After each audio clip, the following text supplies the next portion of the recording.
श्रीगुंडीचा चलचंचल उठी केन्द्रापड़ा जिला महाकल्पड़ा ब्लॉक काकटपुर जगन्नाथ मंदिर ये देखो रथ प्रस्तुत रथ दांड प्रस्तुत एवं भक्त मान प्रस्तुत अच्छा महाप्रभु रथ उपर विजय कले रथ टଣା कार्यक्रम आरंभ हम एठार विशेषत्व हूँ किंवदंती अनुसार महाप्रभु ये प्राय वर्ष तमा बंधाई रही लुआ शिकुड़ी यही रथ यात्रा दिन ही खोला रथ जा मौसिया मंदिर लगे पुणी रथ आमर जो लुआ शिकुड़ी बांधि दि जाए आम सहित किसी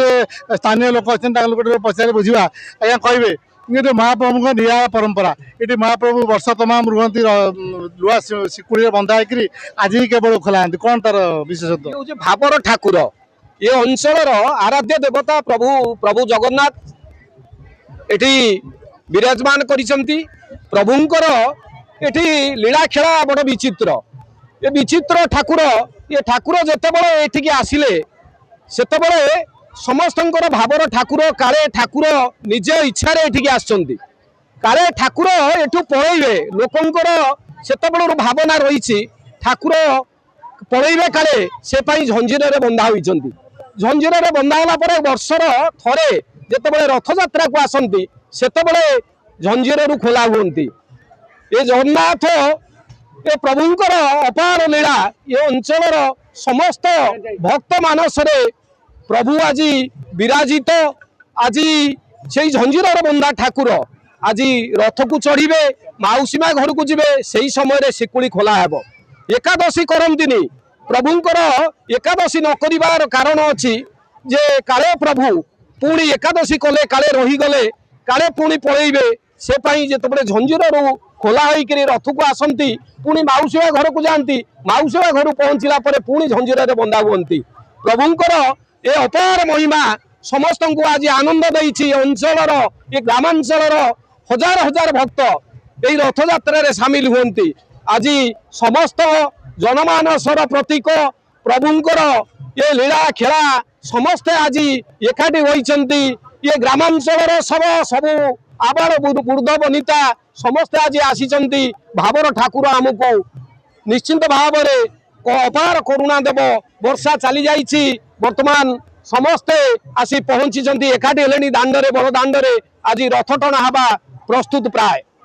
अपना शुणुते प्राय श्रद्धालु और भक्त मैंने बहुत संख्यार भिड़ जमेले आ कि समय रथ टଣା आरंभ हम वर्षा उबे जा प्रभु दया आम सहित स्थानीय समिति सभ्य अच्छा पचार बुझा आज्ञा केमती कौन आप सहयोग करते रथ यात्रा आज बहुत बड़ भाग्य आज दांडे आम पवित्र माटी आम अंचल आराध्य देवता प्रभु श्री जगन्नाथ बहुत अपार करुणा अच्छी किंतु आज देख एत बड़ विचित्र कथा केते बड़ वर्षा आसला कौन सब आज पूरा उभान है महाप्रभु विजय कले रथ को बर्तमान पहंडी आरंभ होती बर्तमान किसी ना पूरा लोक पूरा आम तीन टा लोक पट्टामुंडी ब्लॉक राजनगर ब्लॉक और महापड़ा ब्लॉक तीन टा ब्लॉक समस्त ये आम महाप्रभु विजय कर चंपागढ़ आसते ठाकुर आसते लुहार शिकुड़ी अच्छी परंपरा अच्छी ये बंधा हो गोटे कथा जे आगे पुरी महाप्रभु आगे ठाकुर रथ यात्रा सरला पचर आमर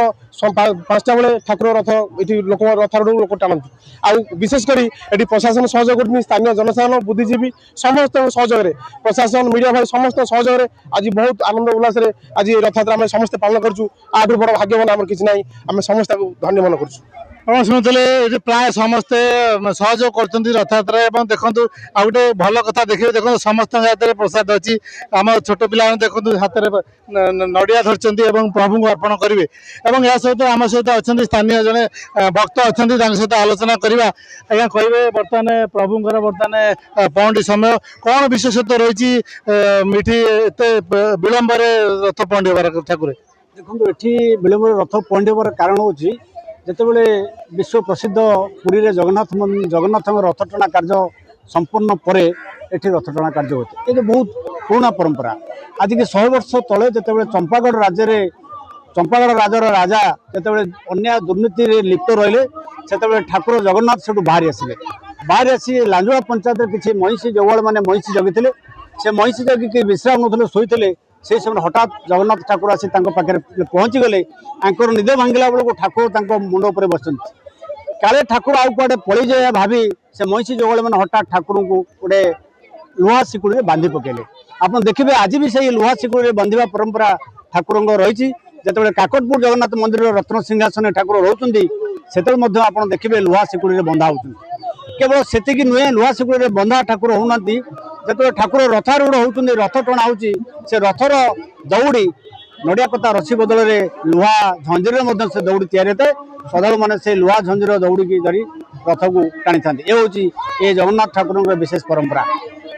ଆପଣ ଶୁଣୁଥିଲେ ଏଠି ଯୋଉ ବିଶେଷ ପରମ୍ପରା ଅଛି ମହାପ୍ରଭୁଙ୍କର ଯେ କି ବର୍ଷ ତମାମ ଲୁହା ଶିକୁଳିରେ ବନ୍ଧା ହୋଇ ରହିଥାନ୍ତି ଏବଂ କେବଳ ଏହି ଶ୍ରୀଗୁଣ୍ଡିଚା ଦିନ ଲୁହା ଶିକୁଳିରୁ ମୁକ୍ତ ହୋଇଥାନ୍ତି ଏବଂ ତାପରେ ପୁଣି ମାଉସୀମା ମନ୍ଦିର ପହଞ୍ଚିଲେ ଏଠି ବାନ୍ଧି ଦିଆଯାଏ ଏବଂ ବାହୁଡ଼ା ଦିନ ମଧ୍ୟ ସେମ୍ ସମାନ ଘଟଣା ଘଟେ ଏଠି ଖୋଲାଯାଏ ଏବଂ ଏଠି ପହଣ୍ଡି ପରେ ପ୍ରଭୁଙ୍କୁ ବନ୍ଧି ଦିଆଯାଏ ଏବଂ ବର୍ତ୍ତମାନ ପ୍ରାୟ ଶ୍ରଦ୍ଧାଳୁ ଏବଂ ସ୍ଥାନୀୟ ଲୋକଙ୍କର ପ୍ରବଳ ଭିଡ଼ ଧୀରେ ଧୀରେ ଜମିବାକୁ ଲାଗିଲାଣି ଏବଂ ଆଉ କିଛି ସମୟ ପରେ ରଥ ଟଣା କାର୍ଯ୍ୟକ୍ରମ ଆରମ୍ଭ ହେବ ଏବଂ ଏହାକୁ ନେଇ ବର୍ତ୍ତମାନ କାକଟପୁର ଜଗନ୍ନାଥ ମନ୍ଦିର ଯୋଉ ପରିସର ଅଛି ବର୍ତ୍ତମାନ ଉତ୍ସବ ମୁଖର ପରିବେଶ ସୃଷ୍ଟି ହୋଇଛି। ମହାକାଳପଡ଼ା ବ୍ଲକ କାକଟପୁର ଜଗନ୍ନାଥ ମନ୍ଦିର ପରିସରରୁ ପ୍ରଦୀପ ସ୍ୱାଇଁ କନକ ନ୍ୟୁଜ୍।